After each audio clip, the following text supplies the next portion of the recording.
और बड़ी खबर है, गाजा संकट पर कनाडा सऊदी अरब में बात हुई है। जस्टिन ट्रूडो ने प्रिंस सलमान से बात की है। कनाडा ने हमास हमले की निंदा की है। गाजा में मानवीय मदद पहुंचाने पर चर्चा की गई है। और ये देखिए, बाकायदा सोशल मीडिया पर पोस्ट करके बताया गया इस बातचीत के बारे में। कनाडा ने हमास हमले की निंदा की है। बताया जा रहा है कि जस्टिन ट्रूडो ने बातचीत की है सऊदी अरब के प्रिंस सलमान से। ये बड़ी खबर आपको दे रहे हैं।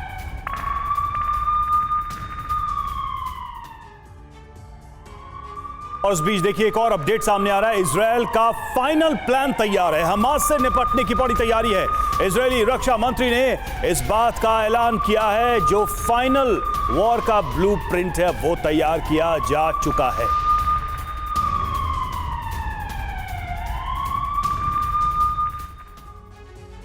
तो इजरायल ने कर दिया ऐलान 3 स्टेप फाइनल प्लान। कौन सा है ये 3 स्टेप फाइनल प्लान, ये आपको हम बताएंगे। देखिए, सबसे पहले जो जानकारी मिल रही है, हमास से निपटने के लिए इजरायल ने एक बड़ा प्लान तैयार किया है, जिसे 3 स्टेप प्लान नाम दिया गया। 3 चरणों में ने हमास से पूरी तरह निपटने के लिए इजरायल की पूरी तैयारी हो चुकी है। जी हाँ, इजरायली रक्षा मंत्री योव गैलेंट ने इसका ऐलान किया है। इन स्टेप्स को भी समझते हैं। जो पहला चरण है, स्टेप 1, हमास को हराना और बुनियादी ढांचे पर हमला करना, ये पहला स्टेप है। दूसरा स्टेप है हमले कम होंगे और गाजा पर कंट्रोल करना। और तीसरा जो फाइनल स्टेप है वो ये कि इजरायल की सुरक्षा के लिए नया सिक्योरिटी सिस्टम बनाया जाएगा। तो अब इन 3 स्टेप्स के साथ आईडीएफ आगे बढ़ेगी हमास का मुकाबला करने के लिए। तो कहा यही जा रहा है कि 3 स्टेप फाइनल प्लान है, जिससे हमास का खात्मा तय बताया जा रहा है। हमारे साथ खास मेहमान भी जुड़े हुए हैं। सिंह सर, क्या ये प्लान कामयाब होता नजर आ रहा है आपको? क्योंकि इससे पहले तो हमने देखा कि कैसे हमास के लड़ाके जमीन से, आसमान से और समंदर के रास्ते से घुस कर के आ गए, घुसपैठ कर लिए और इजरायल को कानो कान इस बात की खबर नहीं लगी। ये 3 स्टेप फाइनल प्लान से फाइनल खात्मा तय है हमास का?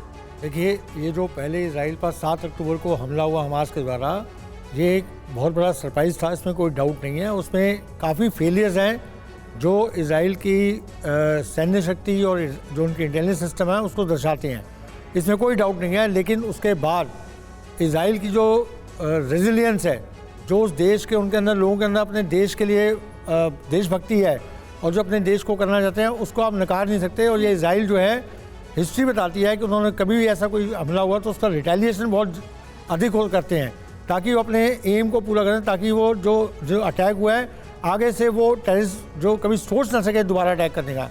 तो इस बार जो हमास ने के अगेंस्ट इजराइल ने सोचा है, वो उसको पूरा ज़रूर करेंगे। हाँ, इंटरनेशनल प्रेशर किसी और तरह के कारणों से हैं, वो धीरे धीरे उसको शायद डेंट कर दें।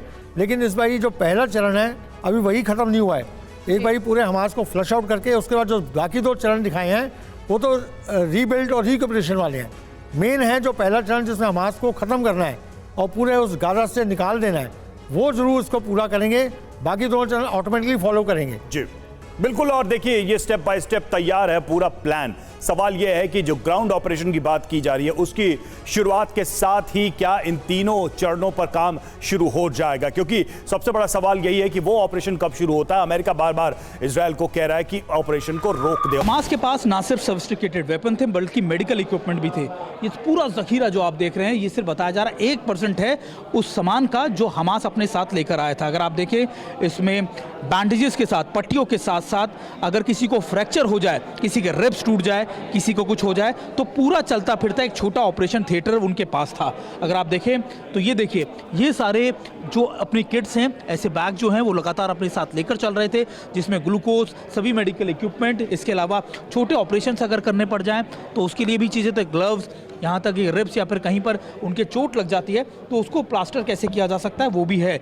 और देखिए, अगर आप देखें थिएटर के अंदर, यानी ऑपरेशन थिएटर के अंदर जो चीज़ें इस्तेमाल होती हैं, वो सारी चीज़ें यहाँ पर हमास के पास से मिली हैं। और ये कुछ तैयारियाँ थी हमास की जो वो कर आया था। इसके अलावा बैटरी और दूसरी चीज़ें, यानी अगर उनको चार्जिंग करनी हो, उनके बैकपैक्स, उनकी सारी चीज़ें, RPGs के लिए उनके पास ऐसे ट्रैप आउट कवर्स थे। तो ये सारे वेपन जो है वो हमास के पास मौजूद थे। और यही वजह है कि इजराइल को ऐसा लग रहा है, लगातार ये इनपुट मिल रहे हैं कि हमास की तैयारी अपने आप नहीं थी, बल्कि हमास को बहुत लंबे समय से इस तरीके के वेपन्स या फिर इस तरीके की चीज़ें दी जा रही थी, जो ना सिर्फ ईरान की तरफ से बल्कि नॉर्थ कोरिया की तरफ से भी थी।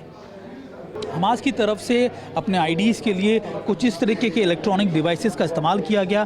ख़ास बात यह है कि ये सारी चीज़ें जो हैं वो हमास की अपनी एम्यूनेशन फैक्ट्री में ही बनाए। बहुत जुगाड़ू काम आप इसको कह सकते हैं। देखिए बैटरीज़ के ऊपर किस तरीके से सेल चिपका कर आईडीज़ के लिए रिमोट कंट्रोल तैयार किए गए, और ये सारी तरीके इजराइल ने और ख़ासतौर पर हमास ने अपने ही फैक्ट्रीज में ईजाद किए।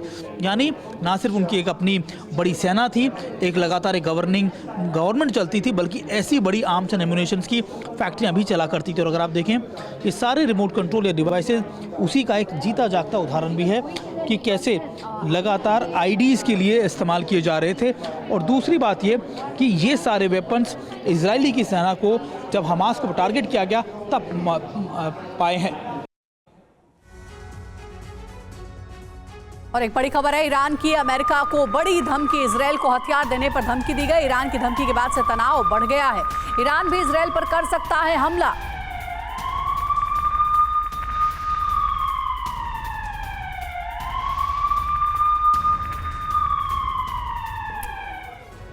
जी हां, तो ईरान की हुंकार अब अमेरिका से आर पार। ईरान जिस तरह से लगातार चेतावनी दे रहा है उसके क्या मायने हैं?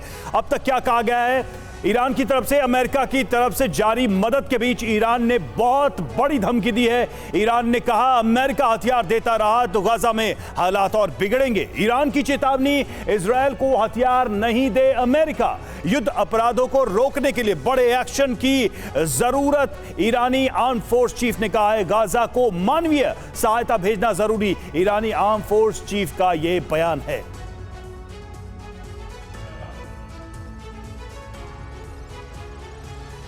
तो ईरान ने हुंकार भर दी है और अब अमेरिका से आर पार के मूड में है ईरान। बड़े सवाल जो उठ रहे हैं वो ये है कि क्या अमेरिकी मदद जारी रहेगी तो जंग में उतरेगा ईरान?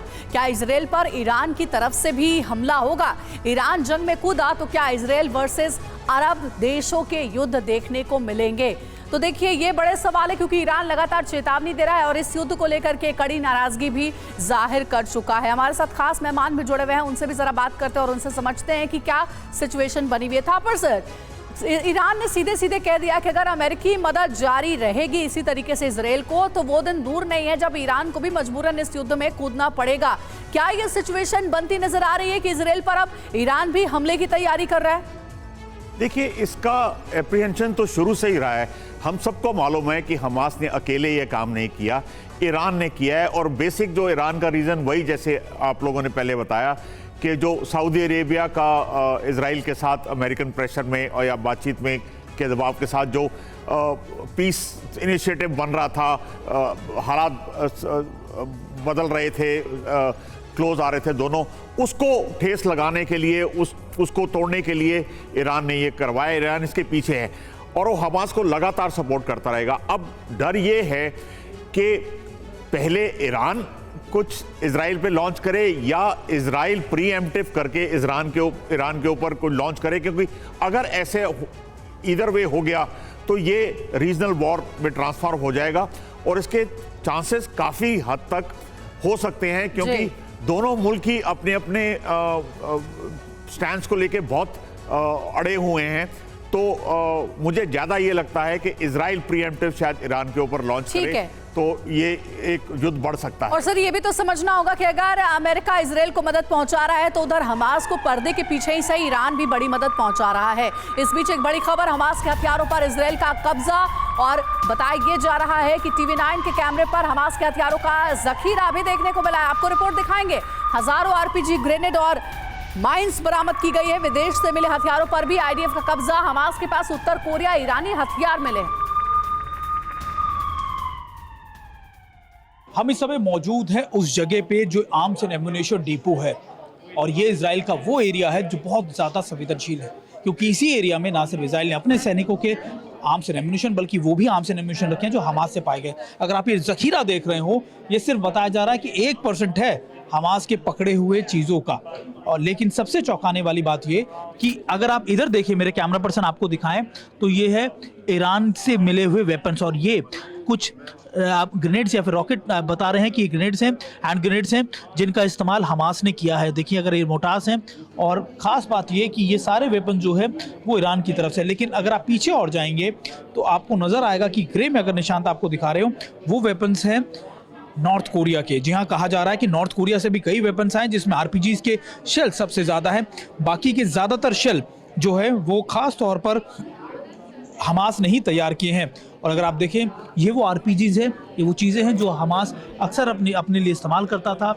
और अगर आप ये देख रहे हो तो ये आपको नज़र आएगा कि ये वो रॉकेट्स के शेल्स या दूसरी चीज़ें हैं जो इस समय हमास की तरफ से इस्तेमाल किए जा रहे थे। अगर आप देखें, ये ग्रेनेड है और इन्हीं ग्रेनेड के आसपास आपको आरपीजीज, दरअसल हमास की खुद की एक्सप्लोजिव फैक्ट्रीज हैं गाज़ा पट्टी में जहां पर ये वेपन्स वो तैयार करता था। लेकिन सबसे ज़्यादा चौंकाने के लिए इजरायली फोर्सेस के लिए था ये बड़े वेपन्स। ये देखिए, ये अगर आप वेपन्स देखिए, ये यहाँ पर अगर आप देखें तो आपको नजर आएगा एंटी टैंक माइंस हैं जिसका इस्तेमाल बहुत सोफिस्टिकेटेड वेपन्स के तौर पर किया जाता है। अगर आप देखें निशान, अगर वो आप दिखाएं कि वो वेपन जो हैं वो मैग्नेटिक माइंस हैं, यानी वो माइंस हैं जो बहुत नए हैं। और इसी वजह से सबसे ज़्यादा इजराइल की सेना को चौंकना भी पड़ा या फिर उनको शौक लगा कि किस तरीके से इन वेपन्स का आना अपने आप में कितना इम्पोर्टेंट था इजराइल हमास के लिए। और देखिए, मैं कैमरा पर्सन आपको दिखा रहे हूँ तो ये माइंस अलग अलग माइंस हैं। अगर आप देखें यहाँ ना सिर्फ माइंस बल्कि जिस तरीके के मैग्नेटिक टैंक्स के लिए जो माइंस हैं वो इस्तेमाल किए गए। फिर आईडीज़ का इस्तेमाल किया गया। ये आईडीज़ हैं जो लगातार उनके कॉन्वॉयज़ को टारगेट करने के लिए किया गया। और फिर बड़े माइंस भी हैं जो हैवी टैंक्स या फिर आर्मर्ड व्हीकल्स के लिए इस्तेमाल किए जाते हैं। दरअसल इन सारे वेपन्स का इस्तेमाल हमास इन इलाकों में कर रहा था। और ये बहुत इंपॉर्टेंट है क्योंकि इजराइल को भी नहीं पता था कि अभी कितने ज़्यादा आर्म्स एंड एम्यूनिशन जो हैं वो इजराइल की फोर्सेस यानी हमास की तरफ से इस्तेमाल किए जा रहे हैं।